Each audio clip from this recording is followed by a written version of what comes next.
over 50% of Australia's aged care workforce are from culturally diverse backgrounds. Discrimination towards culturally diverse workers is a prevalent issue in our sector that cannot be ignored. This can have a negative impact on the caregiver, the organisation, and the person receiving the care. I think what I'd like others to understand about workers facing discrimination in the aged care is that we're only human. We try our very best to deliver our work as best as we can. Discrimination affects the well-being of aged care workers in many ways. One of the main ones I would say would be our emotional stress. This emotional stress can snowball into many different things such as depression, anxiety, feeling burnt out, and in turn there's decreased job performance. Discriminating or singling us out really affects the quality of care that we can give to our residents in the long run. Culturally and linguistically diverse people are integral to Australia's aged care workforce. All those providing care to older Australians need to be valued, respected, and supported. Research has revealed that aged care workers have experienced discrimination in their workplaces. Yet, this is often overlooked because it's seen as part of their job. The sector has a duty of care to support all workers and ensure workplaces are free from racial discrimination. In my experience, I have gone through such situations several times.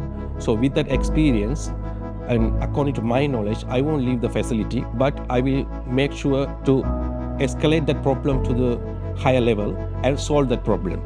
I've been working in aged care sector for more than 20 years. So if I experience discrimination in workplace, I would not leave the job and I'll fight it because I love working in aged care and looking after elderly people. Embracing diversity is an essential part of workplace inclusion and allows all staff to focus on providing high-quality, person-centered care.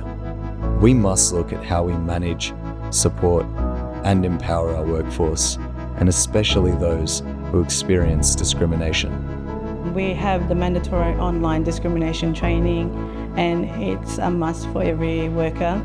And this allows us to be able to gain knowledge and examples from this to apply to our workplace, and also to have a support system so that staff as well as residents can go to that support system to be able to voice out the discrimination that they've received in the workplace.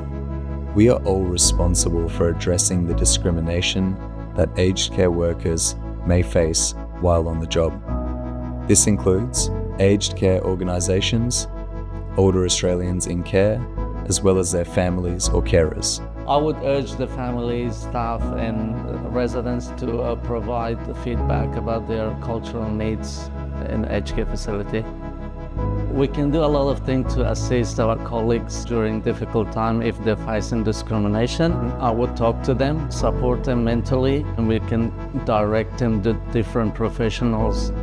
The message to the policymakers within the aged care sector is having an active relationship with staff to implement policies and rules, keep transparency and accountability of discrimination cases, and providing proper support to the victims of discrimination by giving counseling and mental health services.